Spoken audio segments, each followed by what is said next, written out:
what is the blistering summer opportunity for companies? Let's take a view on that. B Thiagarajan, Managing Director of Blue Star, with us this morning. I'm also speaking with Ramakrishnan, MD of Kantar Worldpanel. So an early summer has begun. I mean, there's a heat wave where we're sitting in Mumbai right now, and we're not quite yet done with February. So let me start with you, Mr. Thiagarajan. You have projected a scorching Q4 with a 300% growth, I believe. Does that seem to be on track, and has summer come in early for you? Good morning. It's a pleasure interacting with you. I do not know where 300% comes. Let us wind back to last summer. Last summer season, the growth was more than 57% for us in room air conditioners, followed by the festival season, which we thought won't be that great, again over 30%. And I am maintaining that Q4 could be another 30 to 35% growth. My estimate for summer projection on a huge base of last year could be anywhere between 20 to 25% growth over the last year summer season. The category is doing well. This is the only category which continues to grow. And at this moment, the symptoms are that the summer season will be good again. But I won't bet on again another 50 to 60% kind of growth. It is very unlikely. Okay, so 25 to 30% growth, which is not half bad. I'm just wondering, and just one follow-up for you, Mr. Thiagarajan, are you seeing the trend of premiumization sort of flagging? We're also right now, one big question in the economy, and all of us who discuss this, is what is happening with consumption patterns. Can you give us any kind of a sense there? Rural versus urban, move to premiumization or higher cost models versus lower cost models, anything that you are gauging and can share with us? We have been closely watching this for the simple reason many other categories in consumer durables itself and FMCG have been facing slowdown. Therefore, in order to plan the inventory, in order to plan the marketing programs, we have been closely watching what is going on. The first point is that more than 65% of the sales is from tier 3, 4, 5 towns. And that demand continues to be good, followed, it may be due to the good monsoon and agricultural output. The second part is connected with the consumer finance schemes. In our case, as of now, cumulative for this year, more than 37% of the sales happened through consumer finance or credit cards, so on and so forth. And the next factor is first-time purchases. If you take a limited review of that, it is more than 93%. If you take broadly, what is driving the growth? It is aspirational middle class. If you look at all these factors, the entry-level products dominate the portfolio. Having said that, heavy duty or Wi-Fi enabled products or hot and cold, these kind of products have been steadily moving up. It will constitute all put together around 10% of the sales. Otherwise, you have to reckon the fact that in India, it will be that affordable or affordable premium will dominate the portfolio. Okay. Well, Mr. K. Ramakrishnan, MD of Kantar Worldpanel, also with us. And Ramakrishnan, just tell us, what do you feel about this whole aspect of demand that a summer can bring for various products? So, I mean, for example, the base effect in the case of air conditioner and air cooling products is going to be very high because 2024 was a very decent year as well. So that also comes into account, right? Yeah, so I can talk from an FMCG lens. Sure. If you look at from an FMCG lens, the base effect that you talk about is pretty much there. In the sense that if you look at all the categories that your colleague spoke about a couple of minutes back on the categories that kind of have a summer push to themselves, it was, she spoke about beverages, she spoke about talcum powder, she spoke about juices and stuff like that.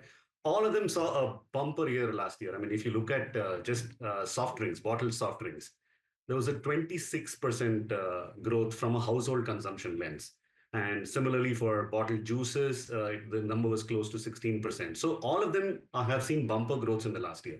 What was different about 24 in comparison to 23 or 22 was only because of the fact that it was a highly intense summer.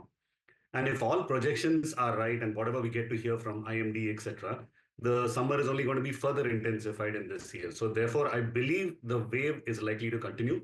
Perhaps not another 26 and 16, but in the regions of 20 and stuff like that. So I think we are set up for a pretty strong growth. May not be at the same level as last year, but certainly a strong growth in all the summer-related products in the FMCG space. Got it. Yeah. Yeah. I'm sorry. I mean, I was just using this AC as an example for when it comes to cooling products. I will ask Mr. Thiagarajan about his view.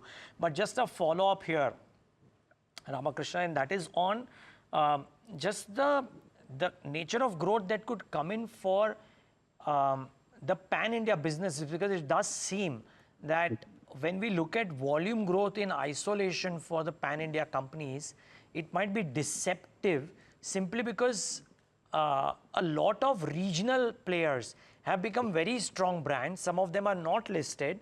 New commerce is aiding that growth, and therefore, if the volume growth numbers for a pan-India set of players who are listed is seen, it may not be the depiction, true depiction of the consumption in the country, because that is also being now dominated by the regional players.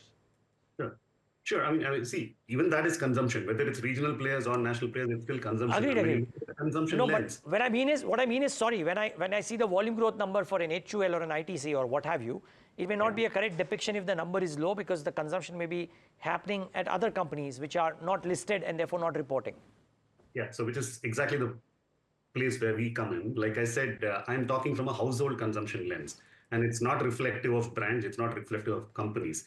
The way we collect data is what enters into a household every month in terms of their purchases of FMCG, whether it's branded, unbranded, local, regional, that doesn't matter. And we're agnostic to even channels. So from that lens, we've seen a strong growth. So therefore, whether it's regional or national, it doesn't really matter. We certainly believe there was a strong growth last year, and that growth is likely to continue. Mr. Thiagarajan, now, pray come in here. The belief is, sir, that the tax breaks that have come in the budget for the urban consumer, plus the pay commission hikes that will come in next year and so on and so forth, would mean that durable spending will go up. The flip side to that is, as I was asking Ramakrishnan as well, that the base effect for air cooling products is very high. 2024 was, if I'm not wrong, a remarkably good year too. Does that impede growth, or do you reckon you'll have a strong summer? It's a pleasure interacting with you. Likewise, See, sir. the summer growth was more than 57%. Post-summer, I thought that the festival season is going to be not that great, but we were surprised it was more than 30% again. Then I thought the Christmas, New Year season will be lower. It is not. The growth above 30% continues in this category. The reasons are as follows. The reasons are the air conditioning category, the penetration itself is around 8% or so. The second is the urban heat effect. It is impacting the people, and they are getting used to the air conditioning environment everywhere. And when you get back home, there is not even cross ventilation. The heat and the humidity is going to make them feel uncomfortable. Now, everything comes from the disposable income. Now, the consumer finance is one indication that even though they cannot afford immediately, they are going and buying there. The next point is connected with you are not having huge burden on electricity bills thanks to the energy labeling program. It has come down. Thanks to the PLI scheme, the manufacturing capacity in the country has doubled, and the prices are stable because due to competition. The prices have not gone up even to the extent of inflation. Therefore, and the important point, we have discussed this in the past, the mobile phone craze has gone. Whenever a mobile phone was launched, people used to rush there. The smartphones sales, I understand, is almost flat. So people are ending up investing money in air conditioners, and this industry has arrived at last. From 8 to the visibility to move up to 16 or 20 is very much likely in the next 5-year period. And even then, we will be a minuscule market compared with many other countries, specifically China. And our by all calculations for energy labeling or refrigerant migration or production capacity, the figure that you have to look at is 19% CAGR till 2030 is given. 1 year it may be 5%, another year it may be 40%.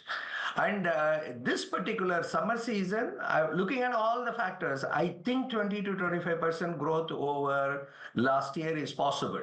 Again, I will remind you, the 2024 summer growth was over 2023 summer, which was a washout summer for the air conditioner industry or cooling devices industry. So therefore, I think, there are debates that it will be again 50%. I think it is very difficult.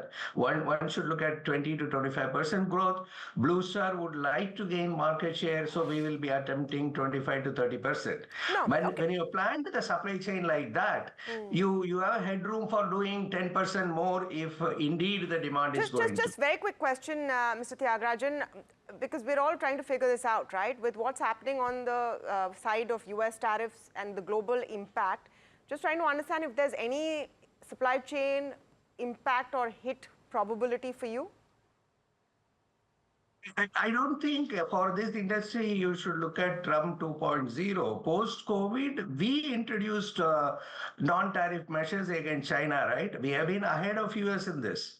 And a PLI scheme came in, and under the FTA, we banned import of air conditioners which are charged with refrigerant. We introduced BAS licenses and non-tariff measures. So from that on, you do have multiple issues. One is availability of components. Two, the price of the component itself. Three, you are localizing, and it is going to take time to achieve Chinese cost benchmarks and the quality standards. And this fortunately, we went through this over the past 2 years, and so we have some experience. There are a few components that are left out. The compressors, for example, which you are reading in the media, the supply chain is tight there. The extensions are being given, approvals are taking place, domestic manufacturing capacity is just developing, and this is a transition phase. To me, the US tariff is a different dimension altogether, and that's not impacting this industry. This industry went through this pain, rightly so, if you want to become self-reliant or if you are going to be the largest market in the world in about 20-year period. All right. Thank you so much, Mr. Thiagarajan. Thank you so much for speaking with us, to both of our guests, and joining us on the show today as we get a sense of whether there is some relief for summer. I mean, it's something to look forward to, but frankly, right now, all focus and pain on what's happening in the markets right now. So.